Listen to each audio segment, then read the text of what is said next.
Ya, terima kasih. Jadi sesudah pemilihan anggota legislatif, kita mendengar banyak sekali calon yang tidak lolos yang mengalami gangguan jiwa.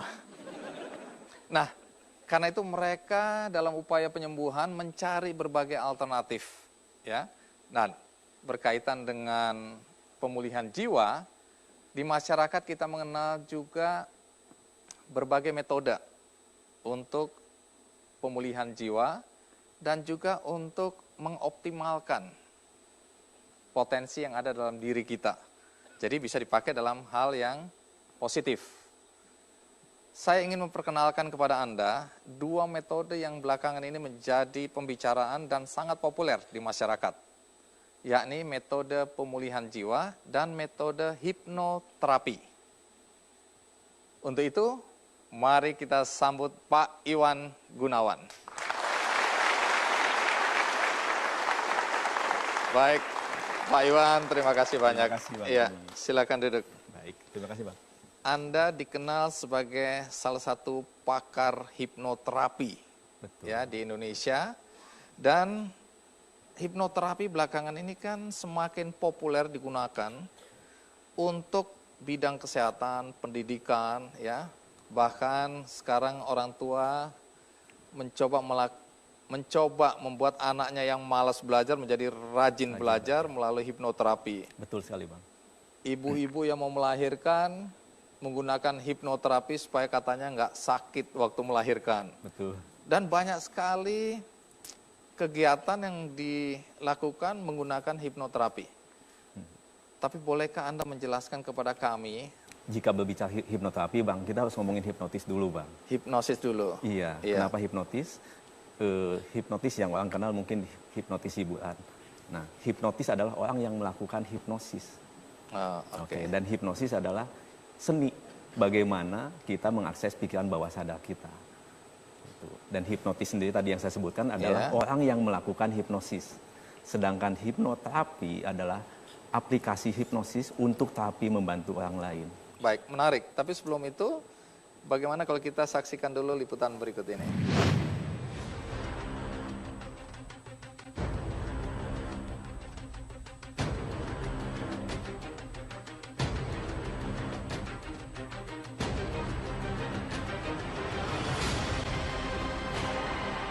Apa yang Anda rasakan dalam kondisi seperti ini? Kemacetan merupakan salah satu pemicu stres, khususnya bagi sebagian besar masyarakat usia produktif di kota-kota besar seperti Jakarta. Hal ini dibenarkan oleh salah satu pakar hipnoterapis Iwan D. Gunawan. Menurutnya, bagi mereka yang memiliki masalah psikis seperti stres, dapat ditangani oleh metode hipnoterapi melalui metode hipnosis.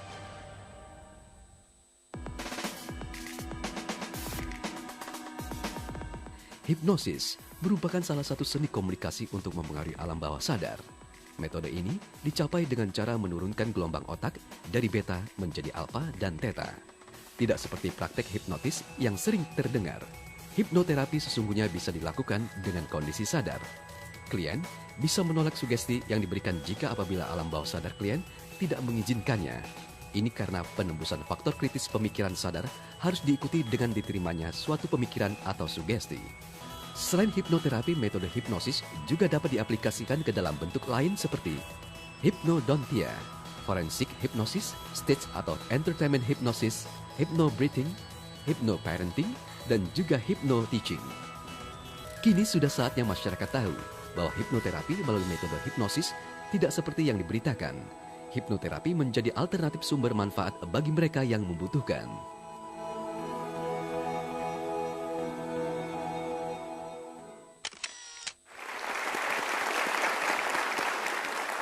Pak Iwan, hipnoterapi ini biasanya digunakan untuk apa saja sih? Banyak sekali manfaatnya, Pak. Ya, selain tadi hipnoterapi, ada forensik hipnosis, banyak kepolisian, KPK untuk investigasi sudah menggunakan juga. Ada juga buat sport, untuk olahraga. Di Amerika sendiri bahkan ada hipnoterapi yang menangani khusus misalnya untuk golf, untuk tenis. Dan untuk berikutnya adalah hypnoparenting. Orang tua, ibu dan ayah adalah seorang penghipnotis handal. Terhadap anak-anaknya? Betul sekali. Dan juga hypno-teaching, bagaimana aplikasi hipnosis untuk pendidikan kita. Untuk guru-guru kepada murid. Betul sekali. Dan GUU adalah, kenapa ada 5 cabang masuk ke dalam kondisi tadi bawah sadar tadi, selain hipnosis. Bagaimana itu cara? Yang pertama adalah sering diulang-ulang. Misalnya apapun kata-kata positif orang tua diulang-ulang, itu yang akan masuk ke dalam pikiran bawah sadar dan menjadi nilai buat anak-anak kita. Yang kedua adalah orang yang memiliki otoritas. Guru, ustadz, pendeta, kiai adalah penghipnotis yang paling handal. Dan ketiga adalah identifikasi keluarga. Jadi anak-anak biasanya ingin seperti orang tuanya. Jika jadi kata-kata idola gitu ya. Betul. Jika kata-katanya negatif, maka yang terjadi negatif juga. Dan yang keempat adalah ketika emosi intens, ketika emosinya bahagia, sedih, itu adalah saat yang tepat untuk memberikan sugesti. Oleh karena itu orang tua sangat harus hati-hati dengan kata-katanya, Bang. Menarik karena dalam bidang pendidikan misalnya, saya dengar hipnoterapi ini semakin populer digunakan ya. Betul sekali. Biasanya untuk apa saja? Biasanya digunakan untuk gurunya. Bagaimana sih menciptakan suasana kelas yang meriah, rame gitu. Dan mulai dari membuka kelas sampai menutup kelas, si guru diajarkan bagaimana mengaplikasikan hipnosis. Misalnya guru harus mengatakan apa pada saat misalnya pembukaan? Banyak guru yang mengatakan, ini saya juga dosen bahasa Inggris, ketika dosen atau guru datang, oke, selamat pagi semua. Baik, bahasa Inggris adalah pelajaran yang sangat sulit sekali. Ada 16 tenses di situ dan sangat sulit sekali. Dan Bapak pun belum bisa sampai saat ini. Apa yang dilakukan sebenarnya sudah menghipnosis anak-anak. Tapi coba kalau nih, baik, selamat siang semuanya. Bahagia sekali saya di sini ketemu anak-anak yang luar biasa. Hari ini kita akan belajar bahasa Inggris dengan cara yang sangat menyenangkan sekali. Gimana, beda sekali? Beda. Anak-anak merasa kemudian memang bahasa Inggris itu menyenangkan ya? Iya.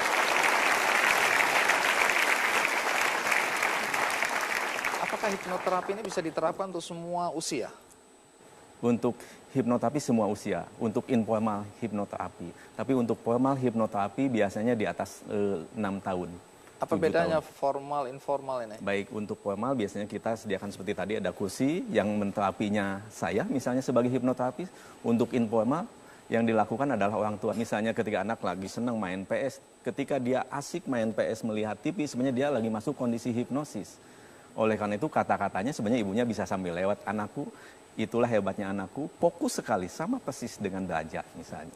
Walaupun dia lagi main game? Betul, karena apa? Karena pikiran sadarnya tidak aktif, bagian kritisnya non aktif, jadi ketika apa yang disampaikan mungkin dia tidak respon, tapi apa yang kita sampaikan masuk ke pikiran bawah sadar. Jadi pada saat anak lagi main game dan fokus atau nonton TV, maka orang tua sebaiknya memasukkan kata-kata positif. Kata-kata positif. Misalnya, aduh kamu pinter ya main game udah 4 jam. Nggak lebay juga, nggak lebay juga Bang. Kebanyakan yang terjadi kan ketika anak main gitu, main lagi asik, kata-katanya negatif. Iya. Tuh kan dibilangin mama nggak nurut kan, bandel sih.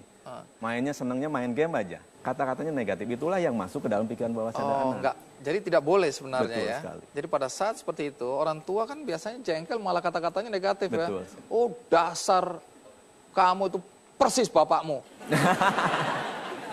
Itu curhat saya. Kalau di TV-TV itu banyak orang, nggak percaya itu rekayasa. Apakah itu benar atau rekayasa? Betul sekali. Jadi itu hypnostat bisa dilakukan seperti itu. Seketika. Kemudian tapi yang paling kuncinya adalah bagaimana seorang hipnotis di situ dia pintar memilih subjeknya. Orang yang mau dihipnosis. Orang yang mau dihipnosisnya yang dipilih. Harus dipilih yang seperti apa? Yang sangat mudah dan itu ada tesnya. Kita akan lakukan tes sebentar nanti. Oh nanti akan kita dites akan ini? Tes. Jadi biar tahu dulu sih. Oke, sabar biar ya. Anda tahu, biar penonton juga tahu bahwa, mungkin penonton di rumah juga tahu bahwa Anda termasuk yang mudah sekali, atau yang sangat sulit masuk kondisi trans. Oke, nanti kita coba ke penonton ya. Baik, menarik sekali. Nah, kalau ada anak-anak yang mengalami traumatik akibat pelecehan seksual, kita tahu bahwa kekhawatiran orang tua dalam kasus pelecehan seksual ya di salah satu sekolah internasional adalah bagaimana trauma itu akan dibawa sampai anak itu dewasa. Betul. Dan kita semua tahu bahwa ada kelainan-kelainan yang terjadi ketika seseorang atau anak kecil dilecehkan secara seksual. Apakah hipnoterapi ini juga bisa untuk pemulihan mereka yang traumatik? Sangat bisa, Bang. Malah biasanya traumatik terjadi di umur 5-10 tahun, umumnya. Dan itu nanti efeknya bukan pada saat 5 sampai 10 tahun itu, tapi efeknya nanti di umur 20, 25, 30 sampai 40-an. Nah, kalau kita tahu bahwa anak kita dilecehkan, kemudian kita ingin memberi terapi melalui hipnoterapi, berapa lama biasanya prosesnya? Proses satu sesi terapi biasanya 1 sampai 2 jam. 1 sampai 2 1 jam. sampai 2. Satu Berapa, sesi. berapa kali biasanya? Sangat tergantung dari permasalahan yang dihadapinya. Biasanya kita minimal di 2 sesi hipnoterapi sampai bahkan 8 sesi hipnoterapi. Mereka yang mengalami traumatik, ya, misalnya tadi karena pernah mendapat pelecehan seksual, apakah itu bisa disembuhkan melalui hipnoterapi? Bisa. Total? Sangat bisa, total. Betul sekali. Baik. Namun jangan tunggu dewasa, tapi ketika kejadian masalah, bahkan orang tua sebenarnya yang tadi hipnosis sandal. Kenapa? Orang tua bisa melakukan hypnosleep. Hypnosleep. Jadi ketika anak sudah tidur, dibangunkan lagi, dibangunin lagi. Bukan dibangunkan sampai dia buka mata, sambil dia mungkin bukan disiram air gitu ya. sampai respon apa ya misalnya. Udah lanjutin aja. Baru dimasukkan. Baru ngomong, ibu cuma mau ngomong, bapak cuma mau ngomong. Sampai di situ jelaskan apapun nak yang terjadi sama kamu adalah anak yang terhebat buat ibu dan bapak. Dikasih sugesti di situ. Terus tidur lagi. Tidur lagi. Begitu berkali-kali ya. Betul, setiap malam sampai minimal 7 malam. 7 malam. Minimal. Setelah itu silakan masukkan sugestinya positif. Dan sugesti positif hindari kata-kata negatif, jangan, tidak, seperti itu. Artinya ini bukan hanya pada anak-anak yang mengalami masalah. Iya, betul sekali. Bagi anak-anak biasa pun juga kita bisa anak lakukan biasa itu yang supaya lebih untuk rajin, menambah, motivasi, semangat. Itu bisa dilakukan, bisa dilakukan hypnosleep. Nah, mulai sekarang tiap hari Anda bangunkan anak-Anda tengah malam. Menarik tentu karena ada juga yang percaya bahwa hipnoterapi ini bisa digunakan untuk mengurangi rasa sakit atau bahkan meniadakan rasa sakit ketika seseorang melahirkan. Apakah benar? Ikuti terus Ki Candy. Perawakan tinggi besar, saya takut kecoa, Pak. Kecoa? Kecoa. Ilo takut kecoa? Saya takut banget sama kecoa. Menyedihkan.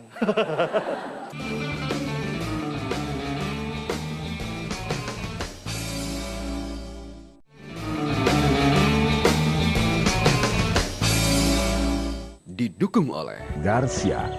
Sekali lagi, Garcia. Ya.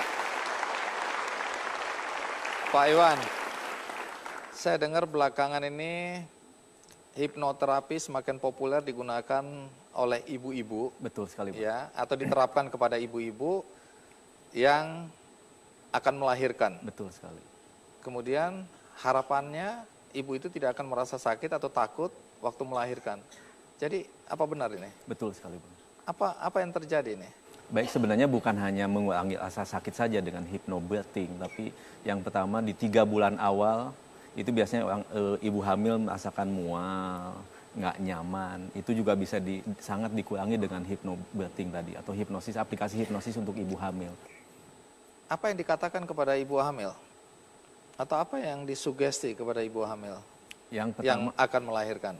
Yang pertama bahwa kehamilan adalah proses yang sangat normal buat ibu-ibu dan bukan sakit. Oleh karena itu rasa mual dan lain sebagainya tidak nyamannya bisa tidak perlu ada di tubuh ibu. Dan yang nanti yang rasa sakitnya bahwa ketika kontraksi ibu bisa mengontrol kontraksi ibu. Oke, dan yang kita ajarkan adalah analgesia dulu, jadi dipindahkan dulu di tangan dulu anestesinya. Jadi dia tidak merasakan tangannya tadi, apapun dicubit dan lain sebagainya. Bahkan saya sering bisa melakukan. disugesti terus kita cubit Iya, tangan bahkan kita kalau sendiri. saya sering praktek ditusuk jarum suntik juga. Nggak merasa sakit. Nggak merasa sakit. Nanti setelah ini dia berhasil di tangan, apapun yang dipegang dia itu akan menjadi anestesi juga. Misalnya, nggak enak juga sebelah sini. Iya. Dan itu kalau saya dengar dilakukan ketika tsunami di Aceh ya. Betul sekali. Ketika obat anestesi habis, harus ada operasi untuk luka-luka terbuka, Betul. maka pasien di hipnoterapi dulu baru dioperasi ya. Betul sekali. Dan itu memang tidak terasa sakitnya. Tidak terasa. Bahkan di yang awal pertama, James S. Dale, dia melakukan lebih dari 300 operasi kecil, bahkan besar di India pada abad 19. Tanpa anestesi. Tanpa anestesi sama sekali. Jadi sudah ada pembuktian ya? Sudah ada pembuktian.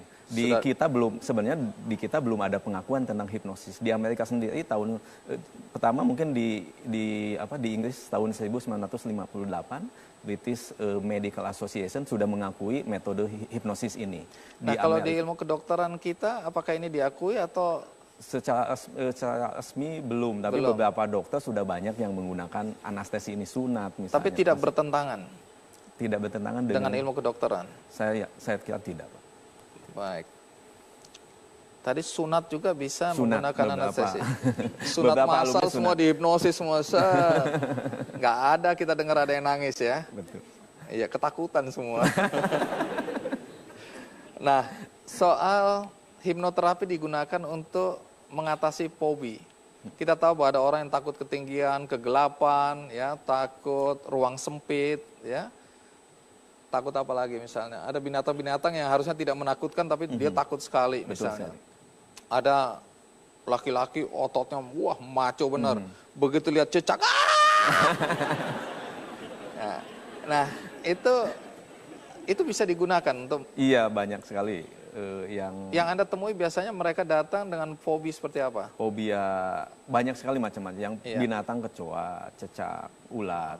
Bahkan ada yang fobia buah-buahan, fobia nasi. Fobia nasi, betul sekali. Kalau lihat nasi seperti lihat cacing kecil. Pasti langsing dia itu ya. Iya. Nah, cuma saya kemarin jalan-jalan di mall, anak kecil lihat saya langsung histeris. Apa ada fobia orang botak? Ada? Serius? Nggak ada, Bang. Kalau Anda bilang ada, Anda saya suruh pulang. Ya. Baik, di studio juga sudah ada Ilo Ismail, presenter yang sudah sangat kita kenal. Ilo, katanya Ilo juga pernah menjalani hipnoterapi ya? Betul? Ya, betul sekali, Pak. Kenapa harus dihipnoterapi? Karena kan kalau istilah fobia itu ketakutan yang berlebihan ya. Karena ketakutan saya ini udah berlebihan banget. Terhadap apa? Ini agak lucu ya. Perawakan tinggi besar saya takut kecoa, Pak. Kecoa? Kecoa. Ilo takut kecoa? Saya takut banget sama kecoa. Menyedihkan. Saya itu agak lupa. Awal mula itu kayak apa? Karena mungkin udah lama juga berlangsungnya. Nah, saya sempat nanya sama Pak Iwan gitu. Saya udah lupa Pak Iwan. Ternyata kata Pak Iwan, apa yang terjadi di hidup kita itu kita nggak lupa, tapi tersimpan di memori subconscious ya. Jadi di bawah alam bawah sadar gitu. Oke. Itu bisa diakses. Terus setelah saya terapi, akhirnya saya menemukan ya, itu di usia saya kalau nggak salah 20 waktu itu. Umur saya 20 tahun. Sesudah 20 tahun? 20 tahun. Apa yang terjadi? Waktu itu kebetulan saya lagi nonton ya. Kikendi belum ada Pak waktu itu ya. Iya.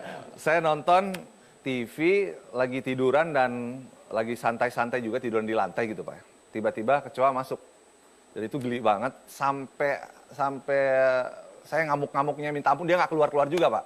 Saya nggak tahu nyempilnya kemana. Akhirnya saya nyoba terapi sama Pak Iwan karena menurut saya udah berlebihan banget ya. Ngelihat kecoa aja udah dari jarak kira-kira 6-7 meter tuh saya udah teriak udah pengen kabur aja Pak. Saya dengar selain untuk menghilangkan fobi itu juga untuk public speaking ya? Iya, karena basic saya kan siaran radio, begitu karena saya pernah juga bawa acara gosip di salah satu stasiun TV. Kita nggak usah sebutin nama stasiunnya, inisial aja ya Pak ya, Trans. Jadi itu mah udah ketahuan. Udah ketahuan. Jadi gitu, saya pikir dengan public speaking dimodifikasi dengan hipnosis ini kayaknya komunikasinya bisa lebih efektif, lebih efisien gitu loh Pak. Ternyata memang seperti itu. Hasilnya bagaimana setelah terapi? Sekarang saya ngeliat kecoa itu lucu Pak. Tolong kecoanya dibawa. Saya ngeliat kecoa sekarang udah nggak takut. Mungkin kecoa yang takut lihat saya sekarang Pak. Oke, jadi ada manfaatnya ya? Iya Pak. Jadi saya pikir kalau terapinya disuruh pegang kecoa, mungkin saya akan coba terapi fobia Pak Iwan kalau itu Pak. Saya takut sama Pak Iwan. Lebih baik takut sama Pak Iwan daripada kecoa. Pegang kecoa gitu Pak. Iya. Jadi kalau orang-orang model Ilo ini yang membuka diri, yang mudah dihipnosis itu dan mudah dimasukkan hal-hal yang positif, itu cukup 1 kali udah menyelesaikan? Sangat tergantung, sangat tergantung. Bisa untuk fobia bisa saja dicari akar masalahnya dulu. Pertama kali fobianya apa yang terjadi, umur berapa dicari dulu dan diselesaikan dulu. Dikasih pendidikan ulang pikiran bawah sadarnya, pembelajaran ulang supaya dan setelah itu dikasih sugesti juga. Terima kasih loh. Sehingga yang terjadi sekarang telunjuk dan jempol Anda mulai menempel. Semakin menempel dan semakin menempel sehingga tidak bisa dibuka oleh siapapun termasuk oleh diri Anda sendiri. Karena semakin dicoba dibuka, telunjuk dan jempol Anda semakin nempel. Silakan saja dicoba dibuka.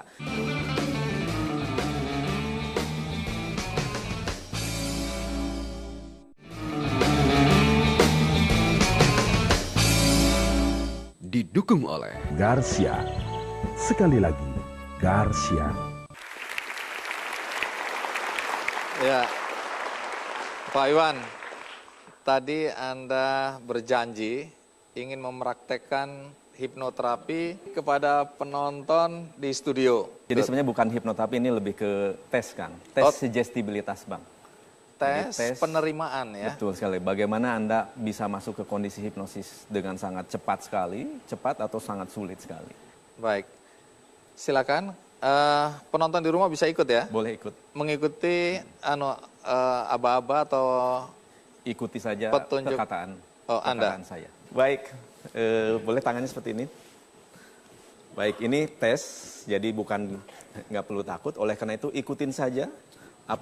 Fokus di telunjuk dan jempolnya saja dan ikuti sejauh mana Anda bisa masuk ke dalam kondisi trans. Baik, silakan satukan telunjuk dan jempolnya dan fokus di situ, telunjuk dan jempolnya saja. Lihat telunjuk dan jempolnya, tidak melihat saya dan fokus di suara saya. Bayangkan sekarang telunjuk dan jempolnya dikasih lem.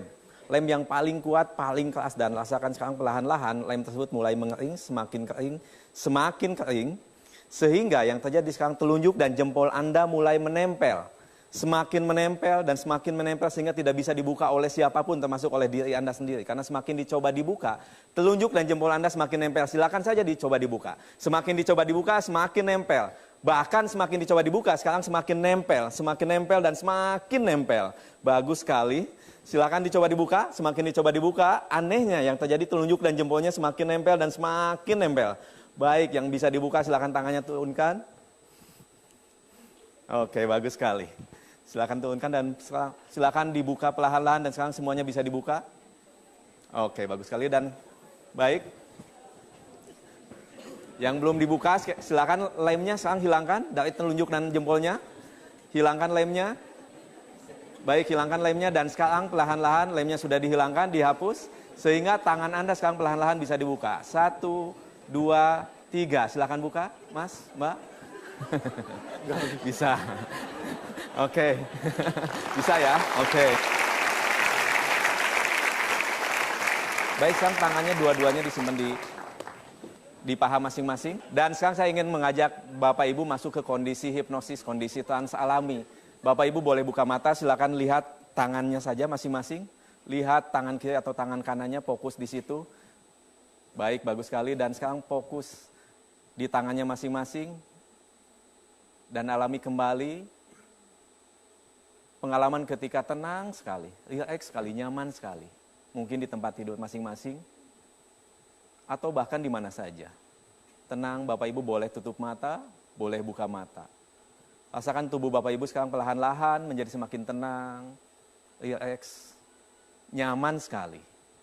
Dan biarkan sekarang pikirannya melayang melewati ruang dan waktu kembali ke masa lalu. Ketika Anda semua sedang belajar berjalan pertama kali, mungkin dibimbing oleh ibu, bapak, dan langkah pertama berat sekali, dan mulai berjalan kembali. Mungkin di langkah kedua, ketiga, Anda ada yang terjatuh atau tidak. Namun Anda bangun lagi dan mulai melangkah lagi. Berjalan lagi perlahan-lahan. Dan selangkah dua langkah mungkin terjatuh lagi, tapi terjatuhnya Anda tidak menghentikan langkah Anda dan bangun lagi dan mulai melangkah lagi. Dan rasakan tubuh Anda sekarang semakin rileks, semakin nyaman. Dan perlahan-lahan mungkin tangan kiri atau tangan kanan mulai mengangkat ke atas. Perlahan-lahan dan tanpa diperintahkan oleh Anda, Tangan kiri atau tangan perlahan-lahan seolah-olah ada tarikan membuat tangan kanan atau tangan kiri Anda mulai terangkat ke atas. Atau bahkan beberapa dari Anda merasakan tangannya menempel di lutut sehingga berat sekali dan tidak bisa digerakkan. Dan pikiran Anda masih membayangkan Anda yang sedang berjalan tadi melangkah selangkah demi selangkah.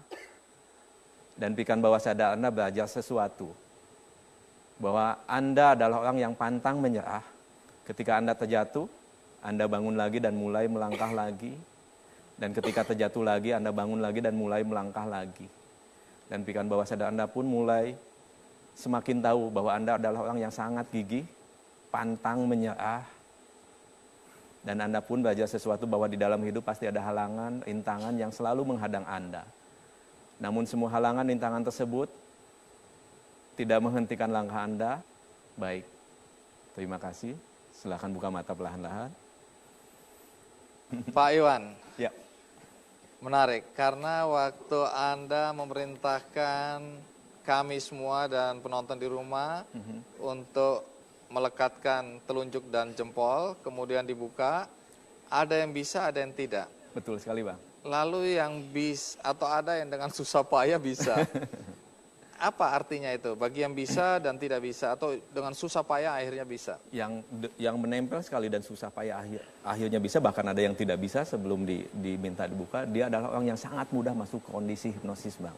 Itu positif atau negatif? Positif Bang. Oh, positif? Positif, karena dia sangat gampang fokus dan dia gampang masuk kondisi hipnosis. Terus Dan kalau tangan tadi di paha itu apa?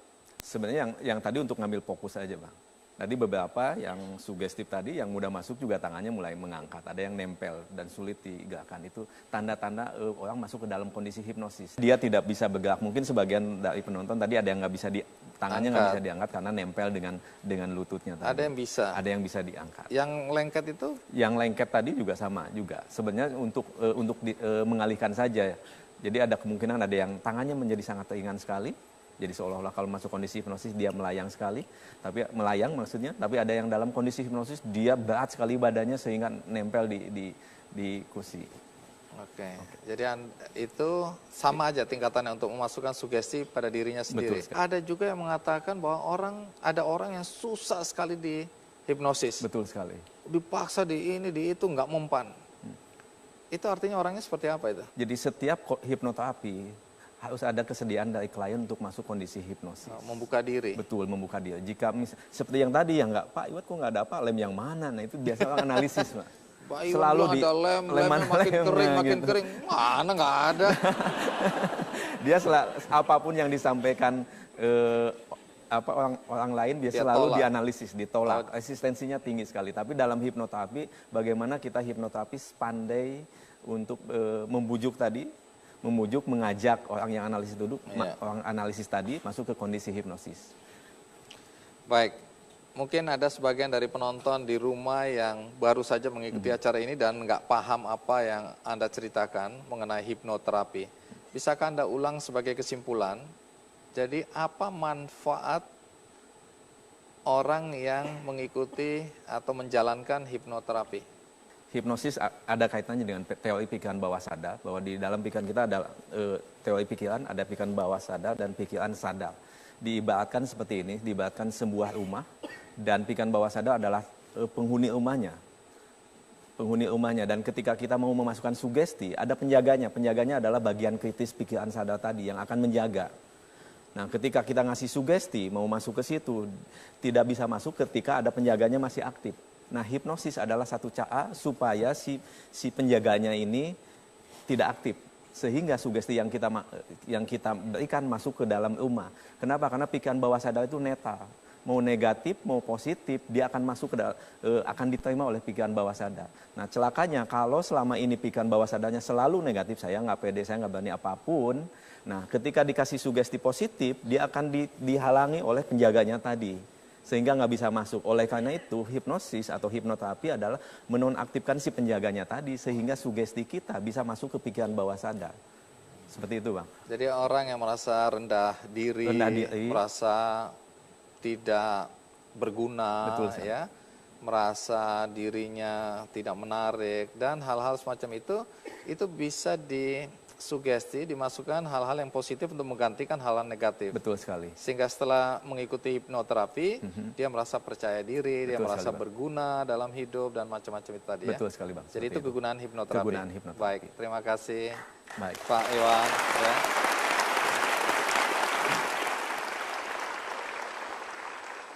Selain hipnoterapi yang diperkenalkan oleh Pak Iwan, ada juga metode pemulihan jiwa. Nah, ini metode apa lagi dan siapa tamu yang akan saya undang untuk menjelaskan? Ikuti terus Kick Andy. Iya. Sabar alamiah sama sabar yang dipaksakan. Sabar. Itu hanya soal waktu. Gitu ya. Tunggu, ini kok saya merasa terancam ini. Ya.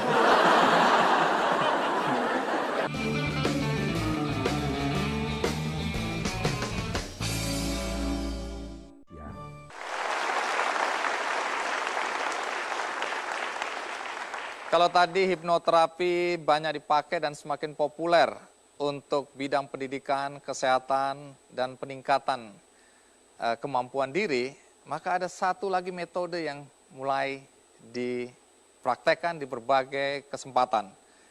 Metode ini disebut pemulihan jiwa. Dan siapa penggagasnya dan siapa yang akan menjadi tamu kita? Mari kita sambut Deddy Susanto. Ya, Pak Deddy, terima kasih ya sudah hadir di acara Kick Andy. Silakan duduk. Pak Deddy, kalau metode Anda, karena saya baca buku Anda tentang pemulihan jiwa. Kalau metode Anda ini metode apa sih? Jadi yang dikerjain juga sama, alam bawah sadar. Metodenya bisa dianggap sama, tapi lebih renyah dan membumi. Yang nanti Renyah dan membumi. Oh, berarti kita bicara masakan ini ya. nanti akan kita praktekkan contohnya. Bisa dijelaskan dengan sederhana cara kerja metode ini? Jadi kan gelombang otak ada beta, alfa, theta, dan delta. Rekan-rekan di hipnoterapi bermain di alfa saja cukup. Tapi saya merasa harus masuk ke theta. Karena theta itu kondisi jiwa primitifnya manusia terbuka. Kalau di alfa nggak jangka panjang. Biasanya mohon maaf, kalau orang sembuh dari trauma, 2-3 bulan kumat lagi. Berhenti merokok, 6 bulan berikutnya kumat lagi. Karena nggak masuk ke tetanya. Hanya di alfa. Hanya nyentuh emosi dasar, emosi di permukaan. Apa hubungan metode Anda itu dengan pemulihan jiwa? Saya sengaja di awal memberi judul pemulihan jiwa, baik di buku, di website maupun di Twitter pemulihan jiwa, hanya agar akhirnya orang-orang yang rendah hati yang follow. Karena orang yang nggak cukup rendah hati, ini apa ini untuk orang gila gitu ya. Tapi Anda nggak gila kan? Pernah mungkin, pernah. Oke, silakan. Jadi karena orang yang rendah hati itu mudah pulih. Orang yang tinggi hati ya gimana ya? Bisa sih atas bantuan Tuhan tentunya. Oke, apakah itu berarti hanya orang-orang yang mengalami gangguan jiwa yang bisa diterapi melalui metode Anda ini? Saya lebih senang menyebutnya gejolak jiwa. Gejolak. Gaul banget. Iya, gejolak. Ya, ini banyak anak muda ini yang bergejolak jiwanya. Maksud saya jomblo. Kenapa disebut gejolak jiwa? Jadi sebenarnya kita tuh hanya bergeser dari citra diri kita. Kalau kita merasa takut berlebihan, cemas berlebihan, coba direnungkan. Itu tuh diriku bukan. Kalau bukan, tolong kembali. Jadi hanya bergejolak.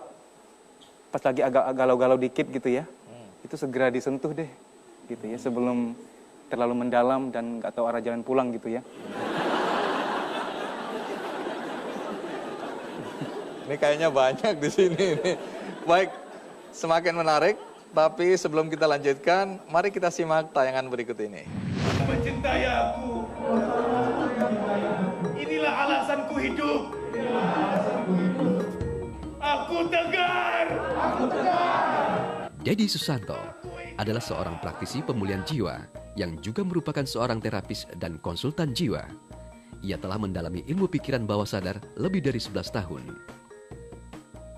Kiprahnya di bidang psikolog telah mengantarkan Deddy Susanto untuk menemukan metode terapi yang disebut metode Theta Restoration, yaitu metode pemulihan jiwa yang aman diterapkan untuk terapi alam bawah sadar. Takut tertolak dan takut kehilangan adalah dua hal yang dirumuskan dalam metodenya. Ia membuat teknik Theta Restoration yang telah dipatenkan.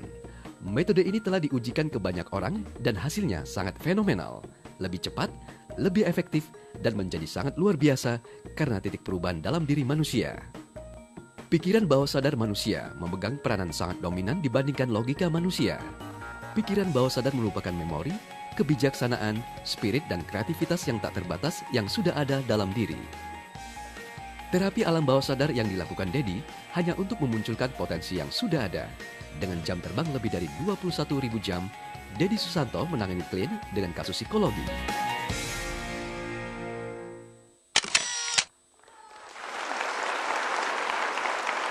Ya,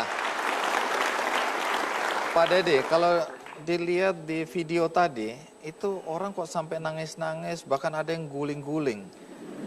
Ini ada hubungannya dengan ilmu gaib lagi atau tidak ini?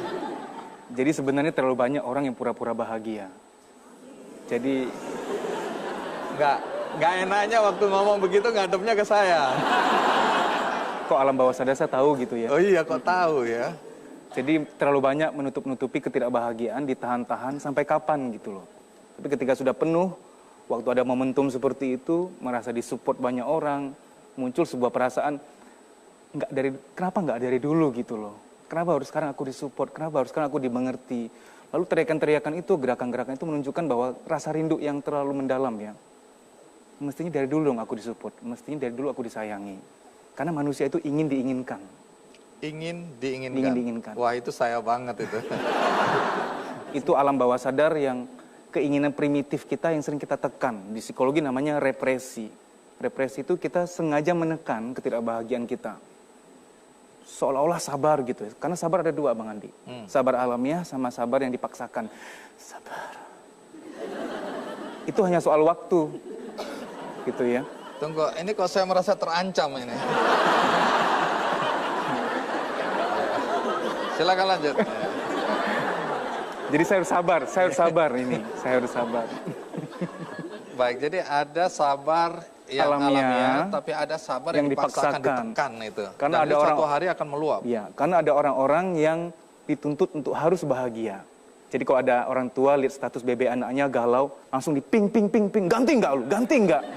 Langsung ganti, aku sangat bahagia hari ini. Saya ingin orang tua lebih realistis, karena anak kita itu manusia, bukan gedebong pisang. Tapi siapa sebenarnya atau orang-orang yang punya masalah apa sebenarnya yang membutuhkan metode pemulihan jiwa seperti yang Anda ajarkan atau temukan ini? Jadi pemulihan jiwa itu memulihkan dan konteks kedua adalah meningkatkan. Memulihkan itu sudah sadar betul bahwa aku tuh nggak mestinya begini gitu loh. Diri idealku tuh nggak begini mestinya. Aku mestinya lebih sabar, tenang, pasrah, percaya diri. Kok yang penakut sekarang ini kok nggak realistis ya? Bukan aku ini loh. Itu memulihkan, ngembaliin ceritanya. Konteks kedua itu meningkatkan. Aku sudah tenang kok, aku sudah pede kok, aku sudah ya positif kok. Cuman pengen bisa ditingkatkan, jadi konteksnya meningkatkan. Jadi menggali potensi yang ada dalam diri kita. Ya. Di dalam buku Anda ceritakan soal pikiran alam bawah sadar. Kita selalu mengerti ada alam bawah sadar, ya, pikiran bawah sadar. Apa yang Anda maksud dengan alam bawah sadar atau pikiran bawah sadar ini? Contohnya apa sih? Jadi pikiran bawah sadar adalah tempat diproduksinya ngigau, tempat diproduksinya mimpi. Jadi kalau Anda lagi mengalami hujan rintik-rintik, sendu gitu ya, adem, sejuk, itu bisa ingat mantan tuh. Karena waktu sedang hujan rintik-rintik, alam bawah sadar, pikiran bawah sadar terbuka, memori jangka panjang keluar gitu ya. Jadi pikiran bawah sadar itu gudang memori, gudang emosi kita juga, dan itu sumber perilaku. Sampai-sampai ada orang punya keluhan begini, aku tahu kok aku harus rajin, tapi kok bawaannya pengen nunda gitu loh. Aku tahu aku sayang sama kekasihku, sayang sama pasangan sahku, tapi kok masih ingat sama si Japra, sama si Mince gitu ya. Bisa nggak diikhlasin, tapi aku niat pengen lepas gitu. Antara logika akan tetap kalah, karena logika hanya 20%, bawah sadar 80%. Maka saya tertarik masuk ke dunia ini, karena bawah sadar itu 80%. Kita betulkan hulunya, karena logika hanya hilirnya gitu ya. Gudangnya ini kita betulin arsipnya, perbendaharaannya. Jadi pikiran bawah sadar ini menurut Anda penting untuk diurus, dibereskan gitu? Kalau kita tidak urus secara terkendali, kita akan terurus secara tak terkendali oleh dia. Contoh konkretnya apa? Sebagai Orang contohnya, yang nggak terlalu ngurusin alam bawah sadar atau pikiran bawah sadarnya, apa yang terjadi pada dia? jadi ada orang yang punya keluhan, kenapa ya aku nggak bisa nyimpen duit ya? Padahal sangat pengen, sudah berdarah-darah tuh. Kalau dapat uang udah dititipin ke mertua, dititipin ke ibu, tapi tetap aja habis.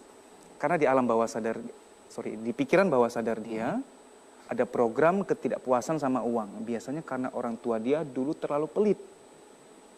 Itu salah satu contoh ya, nggak mutlak seperti itu. Jadi ada ketidakpuasan sama uang. Sehingga di bawah sadar dia ada program begini, nanti kalau aku sudah punya uang, aku puas-puasin. Program ini kalau nggak di-uninstall, nggak dibuang, sampai kapan nggak bisa nyimpen duit. Bukan saya ngedoain ya, tapi itu adalah fakta. Nah, kita harus ganti program itu dengan program baru. Kepuasanku adalah berdoa. Karena yang tadi itu kepuasannya apa? Belanja. Kepuasannya ngabisin duit. Diganti programnya. Gitu ya. Di dalam beberapa buku Anda yang saya baca itu, kalau kita memikirkan bahwa kita ini cemas ya, lama-lama itu terjadi pada kita ya. Tapi sebaliknya kalau misalnya ambil contoh, kita kalau sakit perut mau ke toilet, tapi nggak ada toilet dalam perjalanan. Zaman dulu kan kita ambil batu, kita taruh di kantong. Terus kita bilang, iya lo nggak rasa lagi lo. Ada kaitannya dengan? Itu sugesti ya. Sugesti-sugesti yang begitu, itu bermanfaat. Ada sugesti-sugesti yang tidak bermanfaat. Ada cewek, lihat pria berkumis takut. Aduh, itu pasti ada trauma. Nggak mungkin enggak. Bisa kasih contoh lain nggak? Oh.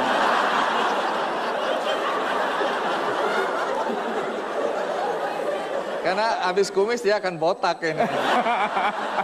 Dan itu membuat saya traumatik. Nanti saya pulihkan, ada ruangan khusus. Lagi, dikembalikan lagi ya. Baik, menarik dan pasti akan lebih menarik kalau Anda mencoba mempraktekkan ya metode Anda kepada penonton di studio. Dan mungkin penonton di rumah bisa ikutan juga? Boleh, sip. Boleh ya? Iya. Baik, tapi kita rehat sejenak. Ikuti terus Kick Andy.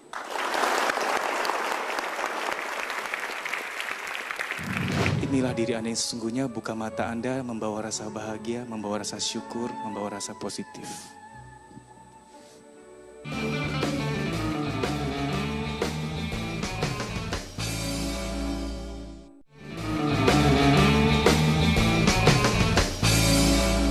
Didukung oleh Garcia. Sekali lagi, Garcia.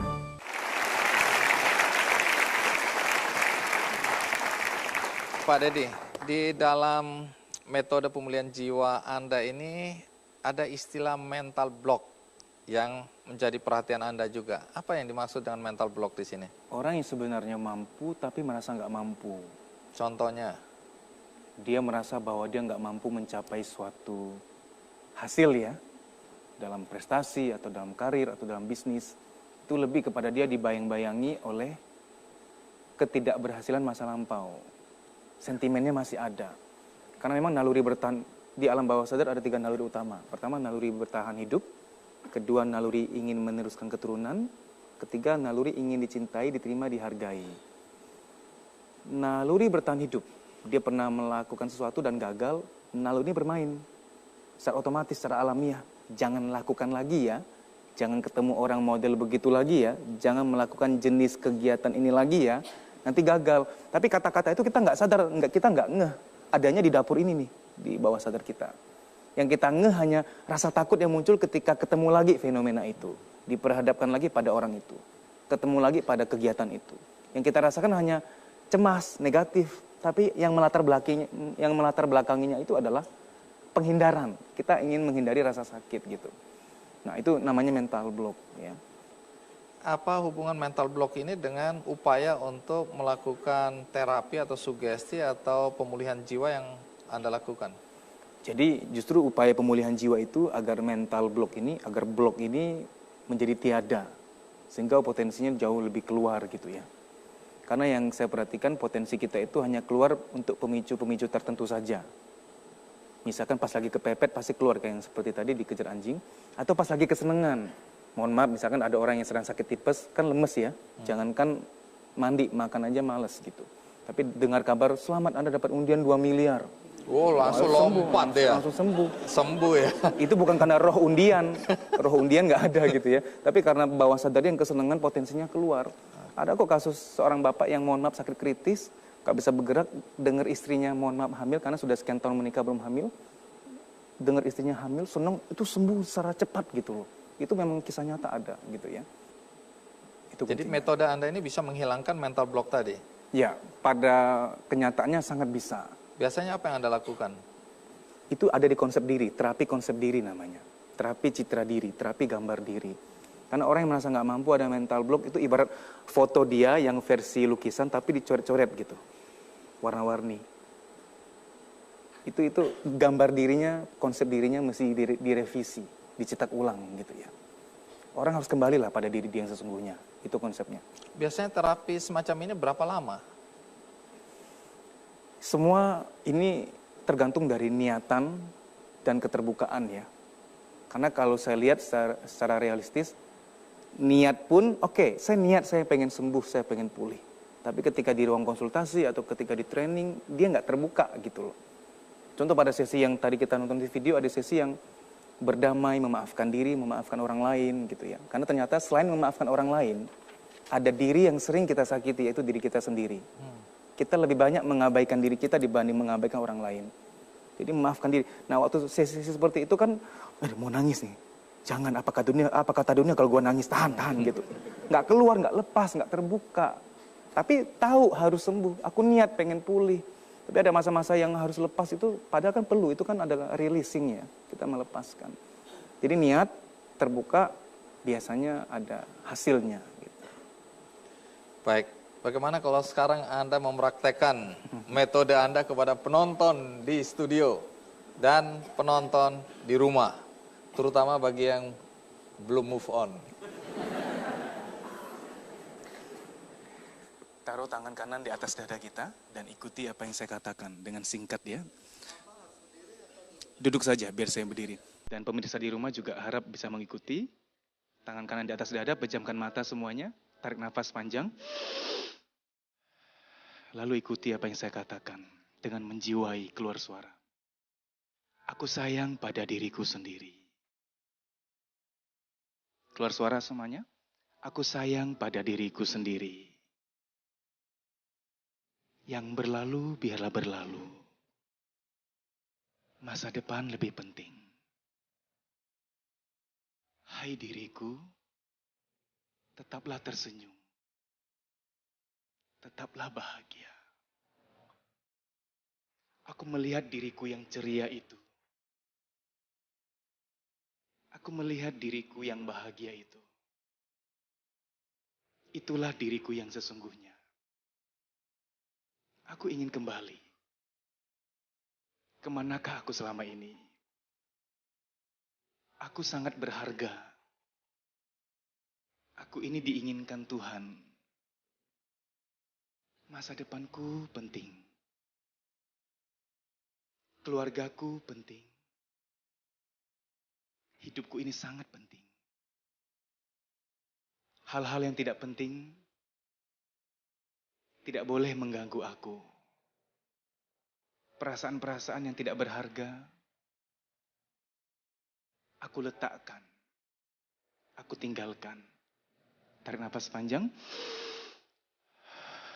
Demi kebahagiaanku, demi ketenangan hidupku, aku ikhlaskan masa laluku. Bukan aku kalau tidak ikhlas. Aku letakkan, aku lepaskan. Agar ringan langkahku. Agar sehat badanku. Agar indah masa depanku. Ya Tuhan, mudahkanlah bahagiaku, semudah nafasku. Hai diriku, tetaplah tersenyum, tetaplah bahagia. Tarik nafas panjang. Inilah diri Anda yang sesungguhnya, buka mata Anda, membawa rasa bahagia, membawa rasa syukur, membawa rasa positif.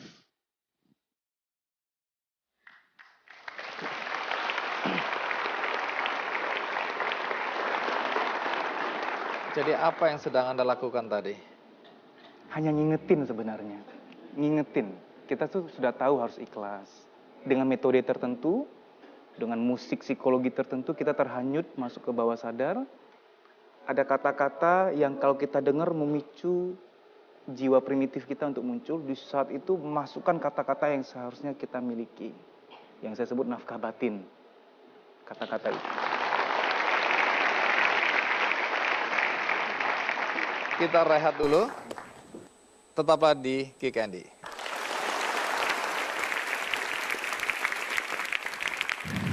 Dari mana kita tahu bahwa dia bermasalah? Anak tetangga saya tanya, kamu bermasalah ya? Enggak om, enggak ada masalah om. Lari dia.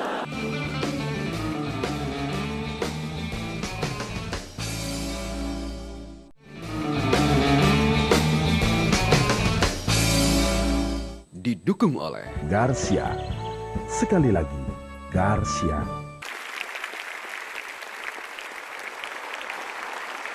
Pak Dede, saya tetap ingin menanyakan apakah metode atau terapi untuk pemulihan jiwa yang biasa Anda lakukan ini bisa dilakukan atau diterapkan untuk semua umur atau ada batasan-batasan umur?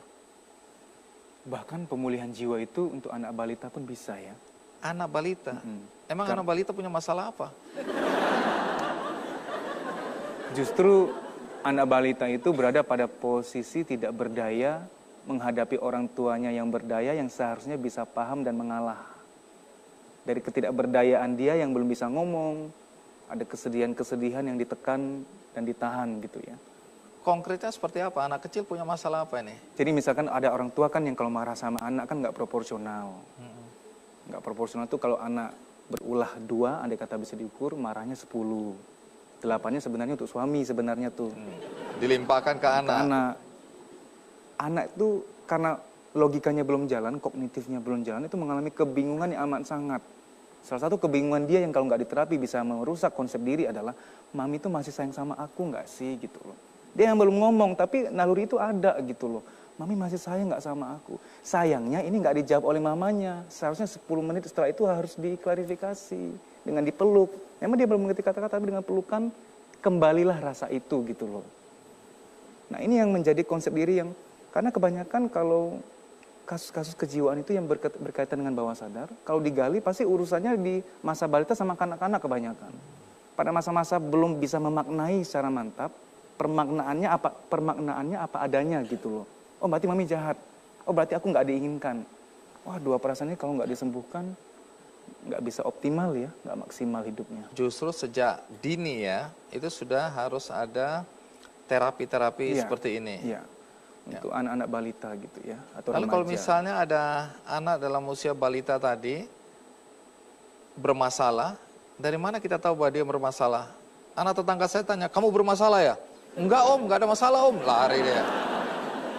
Dari mana kita bisa tahu bahwa anak-anak seusia itu bermasalah? Cara mengetahui ada gejala-gejala yang bisa dilihat? Baik anak balita maupun yang sudah dewasa, tidak pernah berubah, ada satu kemiripan.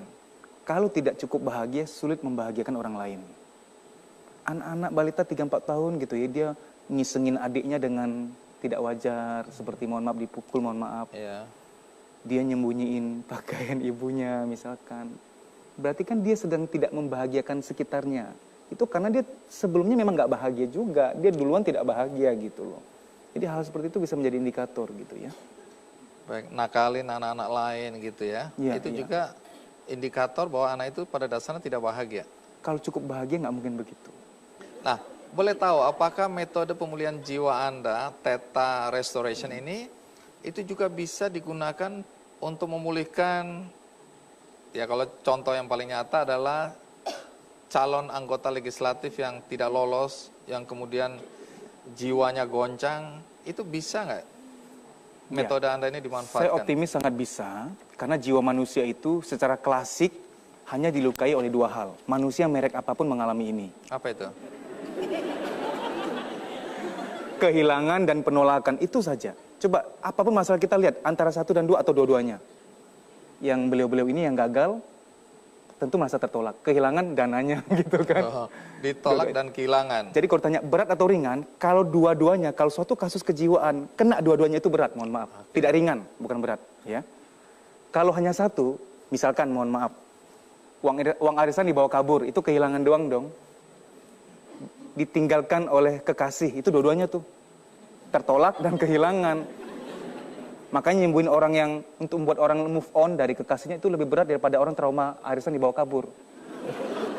Gitu ya, kira-kira begitu. Ya, banyak yang belum move on nih.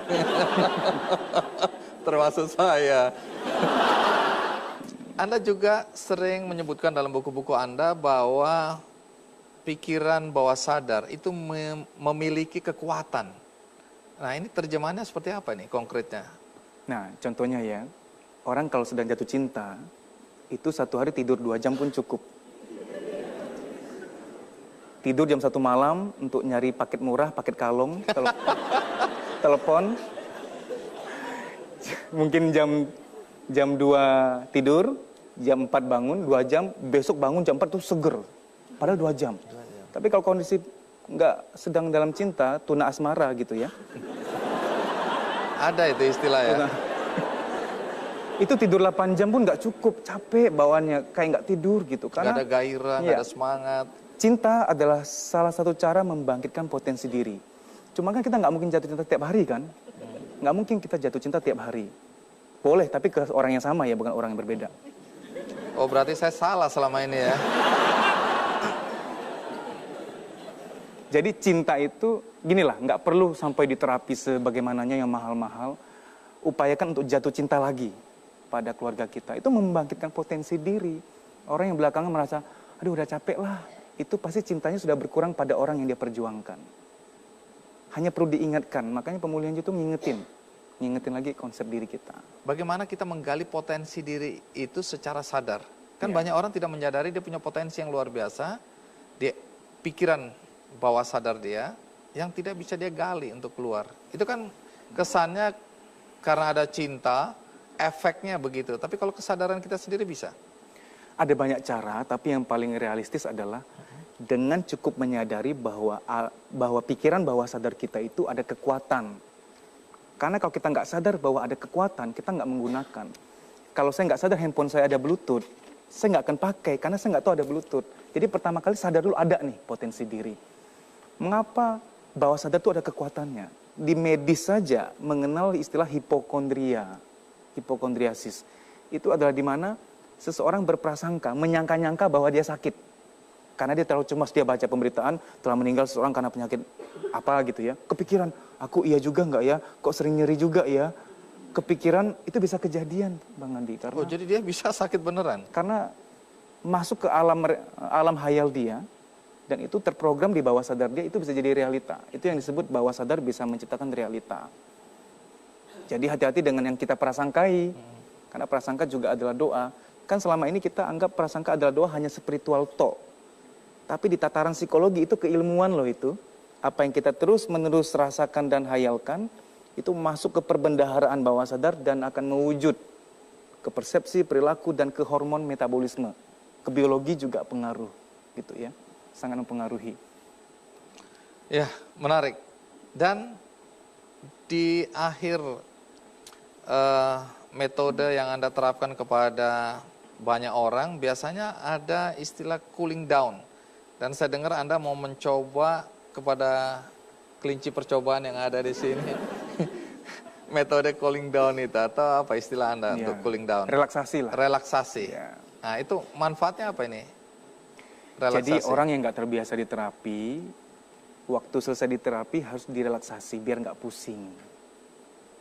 Karena kalau belum pernah diterapi, maka harus ada relaksasi supaya ada terjadi homeostasis atau pembiasaan gitu ya. Jadi kalau Anda habis diterapi kalau merasa pusing, itu sebenarnya penolakan dari bawah sadar. Jangan, karena di bawah sadar itu ada suatu hal yang unik. Ada suatu sistemasi, dia menolak sugesti baru untuk menggantikan sugesti lama. Jadi kalau Anda habis terapi merasa pusing, itu nggak apa-apa, itu peperangan. Lebih baik begitu dan akan terjadi proyek pemulihan gitu ya. Nah, relaksasi supaya nggak pusing. Supaya serum atau obat jiwa yang tadi kita telah alami, terapi jiwa tadi, Iya. itu lebih kondusif, tidak ada dampak yang kurang nyaman gitu. Nah, bisa Anda praktekkan nggak? Boleh ya. Pejamkan mata, taruh tangan kanan di atas dada. Tarik nafas panjang. Sekali lagi, tarik nafas panjang. Ikuti apa yang saya katakan. Hal-hal yang tak sanggup aku pikirkan, kuserahkan pada Yang Maha Kuasa. Pikiran-pikiran yang tak sanggup kupikirkan, memang tidak untuk dipikirkan. Bukan bagianku. Aku ikhlaskan. Tarik nafas panjang. Ikhlas. Ikhlas. Ikhlas. Dan aku merasakan kedamaian. Semoga tidurku nyenyak. Semoga hatiku tabah. Begitu sejuk rasanya. Bangga menjadi diri yang tenang. Sangat bangga. Tarik nafas panjang. Bahagia. Bahagia. Aku merasakan tubuhku sehat. Oksigen yang kuhirup membawa kebahagiaan. Menyebar ke seluruh tubuhku. Tarik nafas panjang. Sehat. Sehat. Tuhan yang Maha Besar hadir di batinku. Ini yang membuat aku tenang. Aku sehat, aku bahagia. Aku ikhlas, aku sukses. Tarik nafas panjang. Buka mata Anda, membawa rasa bahagia, membawa rasa tenang.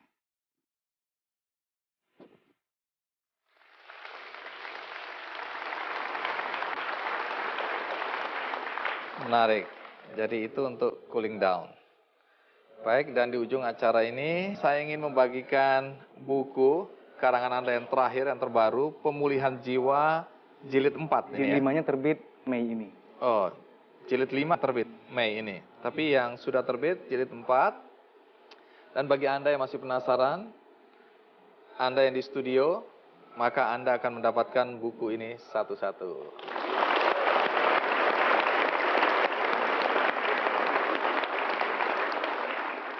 Bagi Anda yang di rumah, kalau Anda juga penasaran, maka Anda juga bisa mendapatkan buku ini melalui undian di website kickandy.com. Sampai jumpa.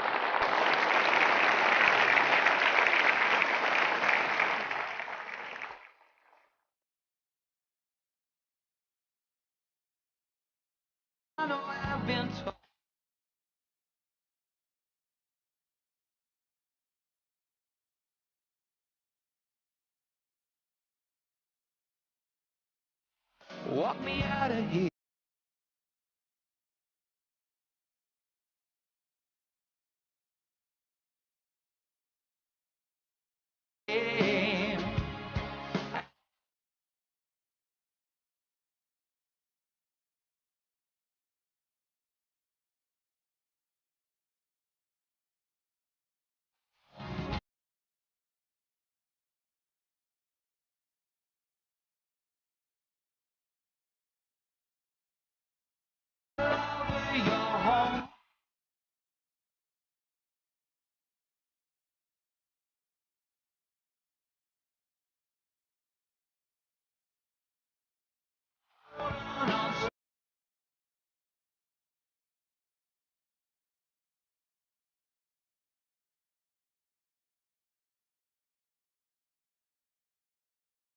I need to